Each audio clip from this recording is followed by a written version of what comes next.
le RIC. Alors, je vais essayer de retrouver c'est quoi le RIC. C'est le référendum d'initiative citoyenne. Là, j'ai totalement oublié. Alors, on va en parler maintenant. On va en parler dans Causement Réunionnais. Là, je suis perdu là.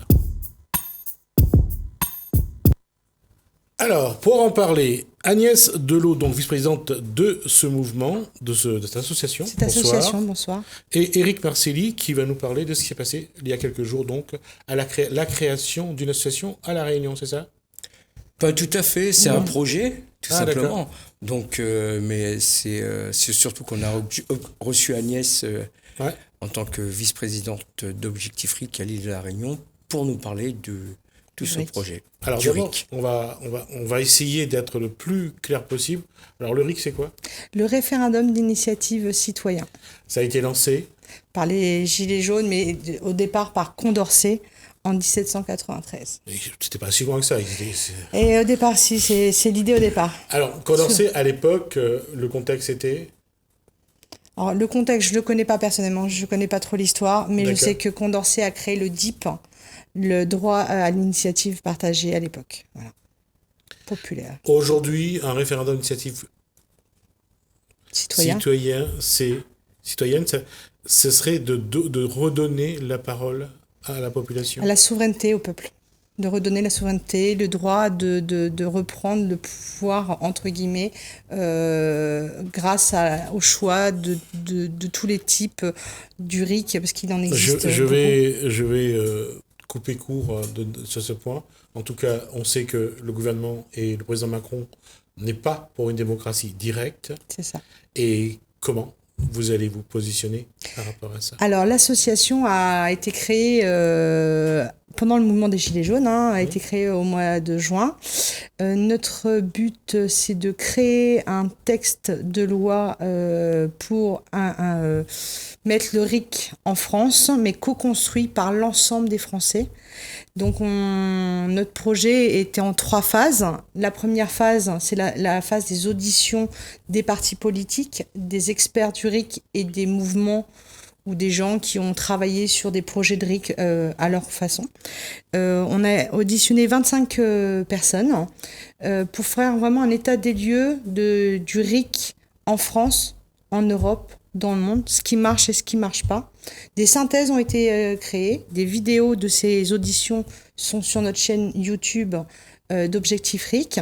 Ça, c'était la première phase. Là, aujourd'hui, il y a quelques jours, nous avons eu le début de notre phase numéro 2, c'est la co-construction en assemblée citoyenne. Et l'association a choisi La Réunion comme première assemblée de toute la France et de tous les autres outre-mer. Comment ça s'est passé, la première réunion ? Alors, ça s'est bien passé, cette première réunion. Comme d'habitude, ce que je déplore, c'est le manque d'implication de nos citoyens réunionnais qui se plaignent beaucoup sur une télévision ou sur Facebook, ou sur une radio plutôt, mais qui ne sont pas présents physiquement pour discuter, confronter nos idées. Parce que la confrontation des cerveaux, c'est ce qui est le mieux pour avancer. Et là, ce qui est dommage. De l'autre côté, c'est que nous avons pu bien travailler aussi. On a énormément bien travaillé. Et on manquait de temps, on peut dire. Mais ça, c'est à vous de mettre en place d'autres assemblées. Et le plus difficile, c'est de trouver les mots qu'il faut, parce qu'on a chacun une représentation d'un mot, du mot démocratie, du mot référendum. C'est d'avoir la bonne définition qui nous convient. Alors justement, si on regarde l'évolution du monde, déjà d'une part, la Suisse a utilisé la démocratie directe à plusieurs reprises. À un moment donné, ils en ont fait trop et ça a un petit peu patiné. Alors, c'est pour ça qu'on a fait cette phase numéro 1 d'audition pour vraiment voir l'état des lieux de ce qui marche et ce qui ne marchait pas. C'est vraiment... Et c'est pour ça... Si on regarde au départ le vote, au départ, on avait droit au panachage. En France. Oui. On avait le droit de changer, de prendre un nom d'une liste et le mettre sur une autre liste. Le droit, au départ, était assez... Bon, c'est vrai que on était dans un autre contexte, on sortait d'une guerre, on était en train d'essayer de reconstruire une société française. Et là, on voyait que et puis il y avait pas autant de monde aussi, mais la démocratie était presque directe parce que les conseils municipaux étaient très populaires, les gens y venaient, surtout dans les campagnes. Aujourd'hui, le contexte a évolué, le monde s'est industrialisé, l'aspect numérique et informatique prend de plus en plus le pas sur notre façon de communiquer. Alors, est-ce qu'aujourd'hui, là, on compte vraiment sur les gens lorsqu'on leur demande de peser? Et on va prendre un exemple concret, les aéroports de Paris. ADP. Les ADP. Donc aujourd'hui, on essaye de mobiliser, les associations essayent de mobiliser 4,7 millions de personnes pour qu'il y ait un référendum sur la privatisation ou pas des aéroports de Paris. Alors, on voit la difficulté, on voit que ce n'est pas simple de mobiliser les gens. C'est les modalités du RIC. C'est ce que nous, on est en train de voir grâce à ces assemblées, c'est tous les pièges que le gouvernement nous met à notre disposition. Les 4,7 millions du RIP, parce que c'est le RIP, c'est pas le RIC, que l'État nous a fait sur ADP, c'est vraiment ces modalités de fonctionnement, ces pièges qu'il faut éviter, qu'on ne veut pas. Les 4,7 millions, à l'heure actuelle, qui contrôle les signatures de cette pétition? On ne sait pas. Le compteur, on ne le voit pas. Comment on peut être sûr qu'on n'ait pas déjà atteint les 4,7 millions? Vous avez une preuve? Moi, j'en ai pas, à l'heure actuelle. C'est pour ça que Objectif RIC veut vraiment construire, avec l'ensemble des citoyens, un RIC que vraiment la population veut vraiment. Et la phase numéro 3, qui commencera, je l'espère, à la fin du premier trimestre 2020, c'est vraiment la partie votation. Les assemblées vont nous permettre d'avoir plusieurs propositions de RIC, avec ces modalités comme ADP, avec ses signatures, qui est à l'initiative des pétitions, est-ce que l'État prend le contrôle ou pas, parce qu'il y a plusieurs modalités qui permettent de squeezer, on va dire, ce référendum, parce qu'ils n'en veulent pas de ce référendum. Et du coup, c'est tout ça qu'on est en train de voir dans cette phase, pour avoir la possibilité de faire voter. Et Objectif RIC, il faut savoir qu'on reste neutre, on ne donnera jamais notre propre opinion.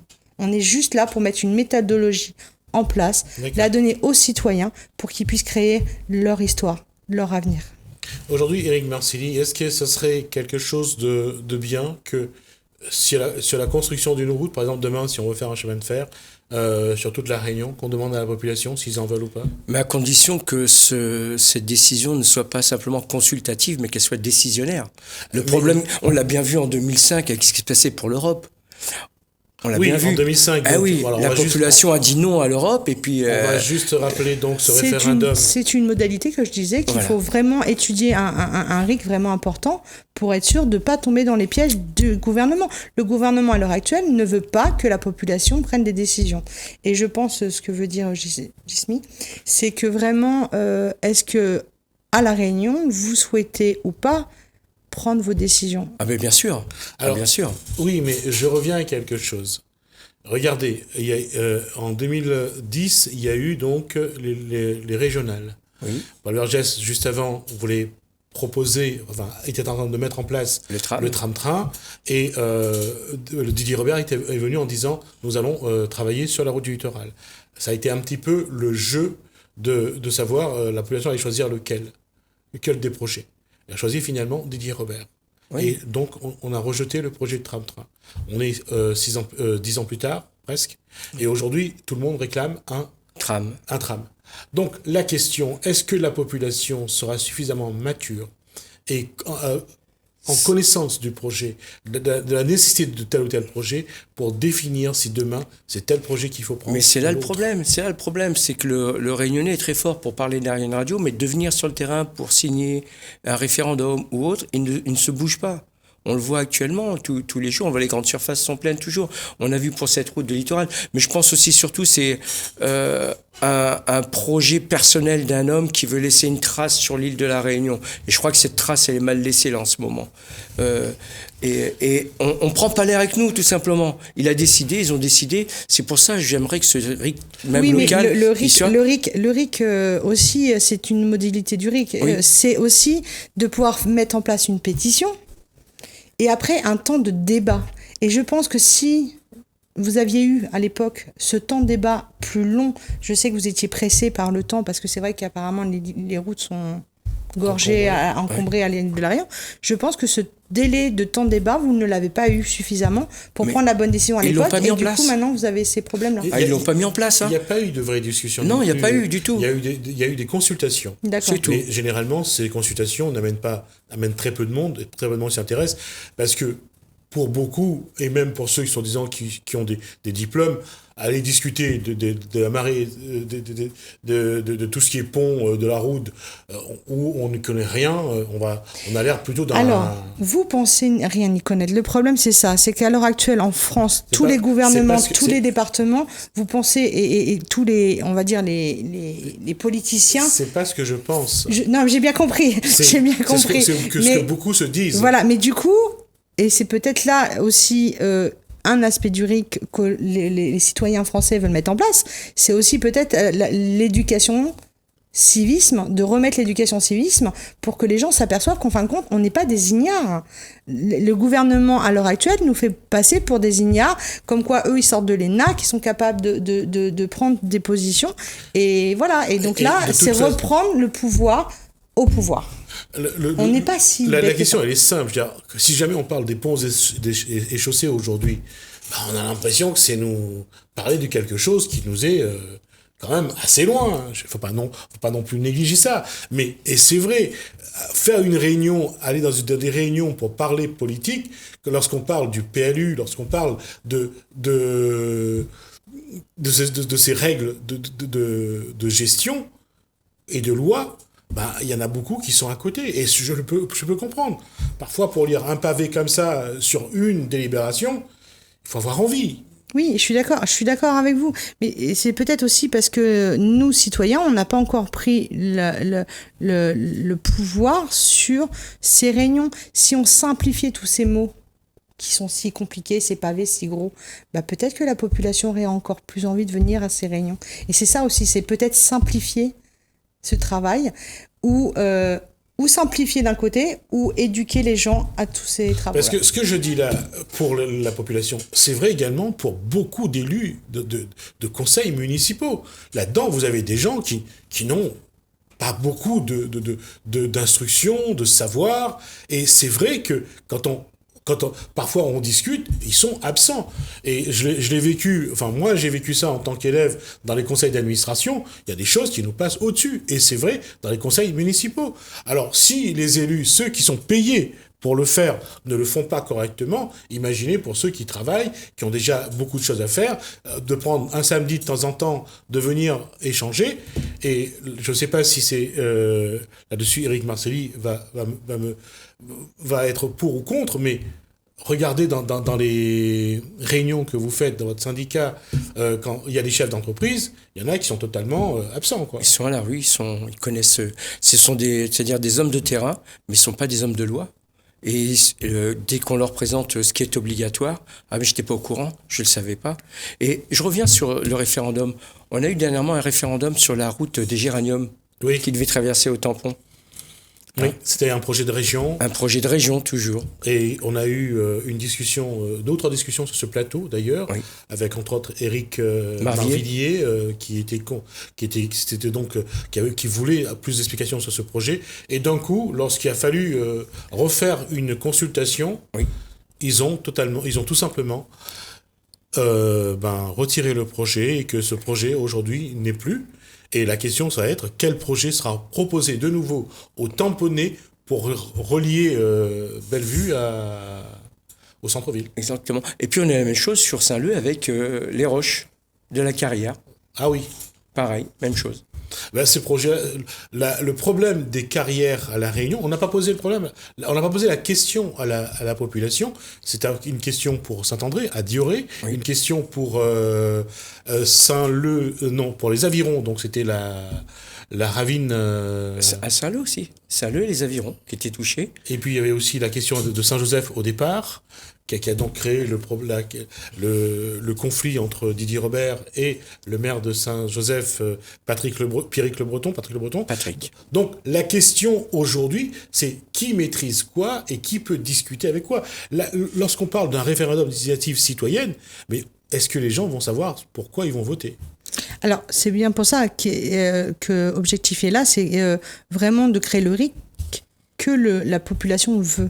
Vraiment, c'est vraiment en co-construction dans différentes assemblées citoyennes qui vont pouvoir construire ça et qui pourront, peut-être qu'il y a des sujets que dans cette modalité de ce RIC, il ne sera jamais traité. Ce sera peut-être une des modalités. Moi, à l'heure actuelle, nous, on ne sait pas ce que les Français veulent réellement. Et c'est pour ça que notre association a été créée. C'est vraiment pour vraiment voir ce que le peuple veut. Et parce qu'en plus, ce référendum d'initiative citoyenne arrive au moment où les gens nous disent on ne comprend pas ce qu'ils nous disent, on ne comprend pas ce qu'ils veulent faire, et on va attendre, on va voir ce qui se passe.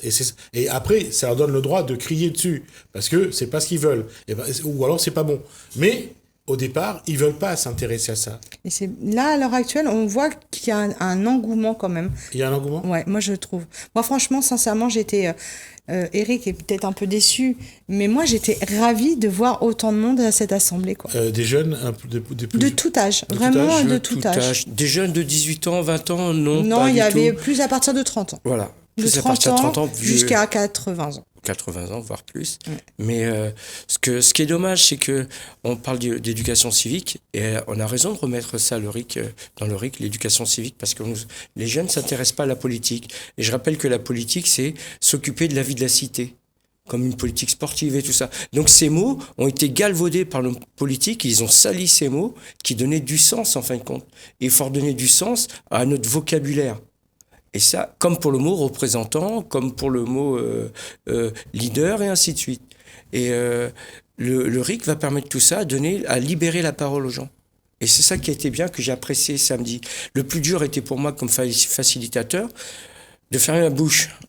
Et ça a été dur. Parce que Alors, qu'est-ce qui ressort de cette première assemblée ? Quels sont les enseignements ? Alors, les enseignements, non. On a posé 2 questions très importantes à cette assemblée de citoyens. C'est comment mettre le RIC en place dans nos institutions françaises.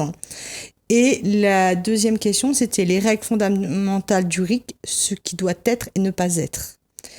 Et donc, ça a été des débats un peu houleux, un peu, donc, comme disait Eric, un peu dur à faciliter, mais ce qui nous a permis d'avoir quelques pistes. Mais ces mêmes questions seront posées à d'autres villes, parce que c'est pas que La Réunion qui va décider pour... voilà, c'est vraiment tout. Et chaque question des auditions qu'il y a sur notre site, vous verrez, sera traitée, on espère, à La Réunion, que vous allez prendre le relais, Eric, et on continue à faire des assemblées comme on a pu faire, pour répondre à toutes ces questions et partout comme ça dans toutes les villes de France. Alors, il va nous rester 2 minutes, mais je vais poser la question. Est-ce qu'il faudra ou pas modifier cet article 11 de la Constitution ? Alors, nous, Objectif RIC, on n'a pas